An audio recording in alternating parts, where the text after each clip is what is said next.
পৃথিবীতে যত রাজনৈতিক পরিবর্তন হয়েছে তার একটি সহজ সরল নাম হচ্ছে বিপ্লব। একসময় কমিউনিস্টরা প্রয়োজনে অপ্রয়োজনে বিপ্লব শব্দটি বলতেন। এখন বিপ্লবের কথা তারা আর বলেন না। সময়ে সময়ে যে রাজনৈতিক পালাবদল ঘটে, বেশিরভাগ ক্ষেত্রে সেটি হয় সহিংস। পালাবদলের সবসময় দুটো পক্ষ থাকে, একটি বিজয়ী, অপরটি পরাজিত। জয়ী পক্ষ বলে বিপ্লব, পরাজিত পক্ষ বলে ষড়যন্ত্র। 1975 সালে দেশে চেপে বসেছিল একদলীয় শাসন ব্যবস্থা। সরকার পরিবর্তনের কোনো ব্যবস্থা সংবিধানে রাখা ছিল না। সংবিধানে ছিল কোনো ধরনের পরিবর্তন হলে সেটা হবে রাষ্ট্রপতির ইচ্ছে অনুযায়ী। 15ই আগস্ট সরকার পরিবর্তন হলো হত্যাযজ্ঞের মধ্য দিয়ে। রাষ্ট্রপতি শেখ মুজিবুর রহমান সব পরিবারে নিহত হলেন। শেখ মুজিব সরকার এমন এক সময়ে উৎখাত হয়েছিল যখন তার জনপ্রিয়তা তলানিতে নেমে এসেছিল। একসময় শেখ মুজিব জনপ্রিয়তার শীর্ষে ছিলেন, আর সেখানে তিনি পৌঁছেছিলেন ক্ষমতায় যাওয়ার আগে। ইতিহাসে এরকম দৃষ্টান্ত বিরল, কিন্তু কয়েক বছরের ব্যবধানে এমন পরিবর্তন হলো যেটা অনেকে ভাবতেই পারেননি। ঠিক একই ঘটনার পুনরাবৃত্তি হলো 5 দশক পরে 2024 সালের 5ই আগস্ট। মোসাহেব ও মৌলবীদের ধারা ঘেরা শেখ হাসিনা ভেবেছিলেন দিন এভাবেই যাবে, কিন্তু মানুষের দীর্ঘদিনের পুঞ্জীভূত ক্ষোভ কি ঘটিয়ে দিতে পারে সেটা সম্ভবত 24 ঘন্টা আগেও তিনি বুঝতেই পারেননি। 75-এ যে সামরিক অভ্যুত্থান হয়েছিল তার নজির আমাদের এখানকার ইতিহাসে ছিল না। এর আগে পাকিস্তান আমলে যেসব সামরিক অভ্যুত্থান হয়েছে সেগুলো ছিল রক্তপাতহীন। 75-এ হয়েছিল রক্তাক্ত সামরিক অভ্যুত্থান। যারা এটি ঘটিয়েছিলেন তারা বলতেন এটা বিপ্লব। পরবর্তী সময়ে আওয়ামী লীগ এটিকে বলেছে জাতীয় আন্তর্জাতিক ষড়যন্ত্র। আমার একটি সরল বিশ্লেষণ হলো, 75-এর অভ্যুত্থানটি ঘটিয়েছিল সরকারি দলে বিক্ষুব্ধ একটি অংশ। তাদের সহযাত্রী হয়েছিল সেনাবাহিনীর একটি অংশ।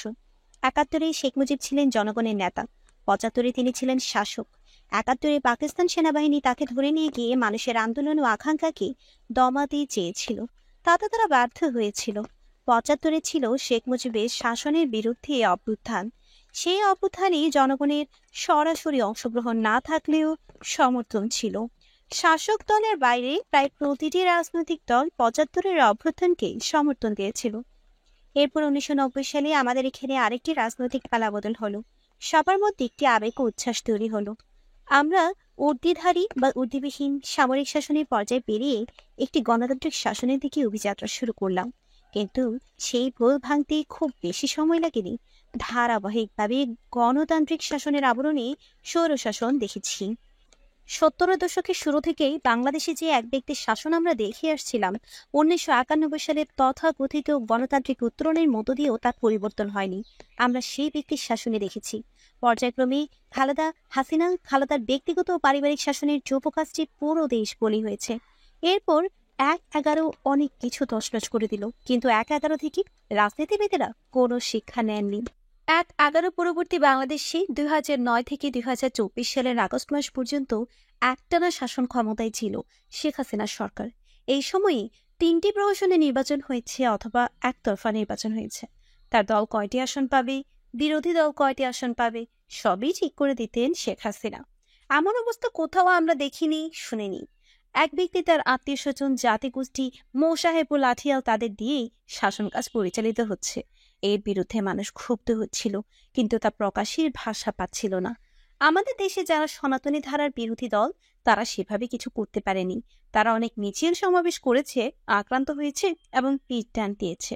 কোটা সংস্কারের নামে বৈষম্য বিরোধী ছাত্র আন্দোলন যখন শুরু হলো, তখন বোঝাই যায়নি এই আন্দোলন এরকম তীব্র আকার ধারণ করবে। সরকার এই আন্দোলন দমন করার জন্য যে কৌশলটা নিয়েছিল সেটা একেবারেই নির্ভুল শাসকদের কৌশল।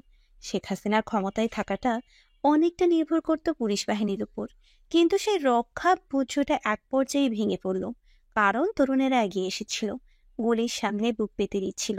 তখন শেখ হাসিনা সেনাবাহিনী ডাকলেন। সেনাবাহিনী সিদ্ধান্ত নিল তারা জনগণের বিরুদ্ধে দাঁড়াবে না। তাতে করে শেখ হাসিনার স্বপ্নের সৌধ তাসের ঘরের মতো ভেঙে পড়ল।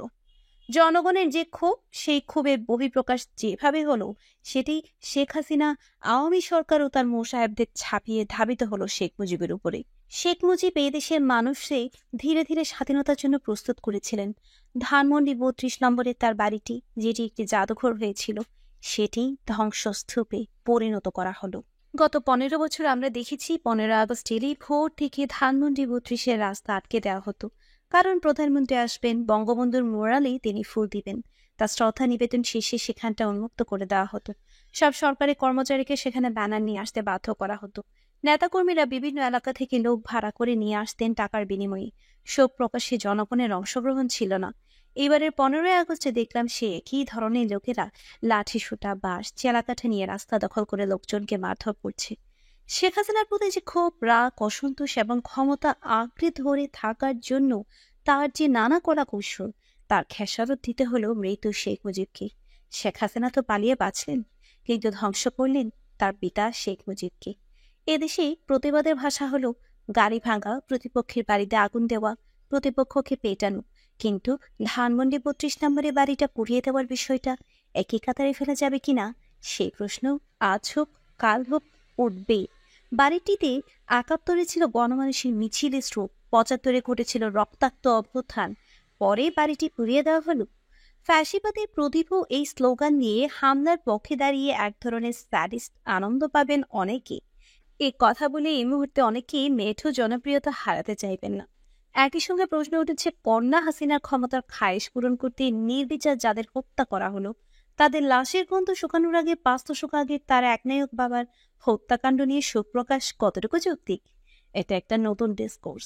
শেখ হাসিনার রাজনীতিতে অনেক ত্রুটি ছিল, তার দুর্বিনীত আচরণ ও প্রতিহিংসার শিকার হয়েছে নবনীত মানুষ। অপরাজনীতির এই ধারার অবসান হওয়া দরকার। সাম্প্রতিক বছরগুলোতে আওয়ামী লীগ তার রাজনৈতিক প্রতিপক্ষ বিএনপির প্রতিষ্ঠাতা জিয়াউর রহমানের বিরুদ্ধে অনেক ঘৃণা ছড়িয়েছিল। জিয়া যে মুক্তিযোদ্ধা ছিলেন সেটা অস্বীকার করা হয়েছিল, তাতে অনেকে মনে মনে আঘাত পেয়েছিলেন। ফলে তার পাওতা আঘাত তো আসবেই, সেটি এসেছে 32 নম্বরের বাড়ির উপরে। ঘৃণার রাজনীতি দিয়ে সুস্থ কিচ্ছুই হয় না।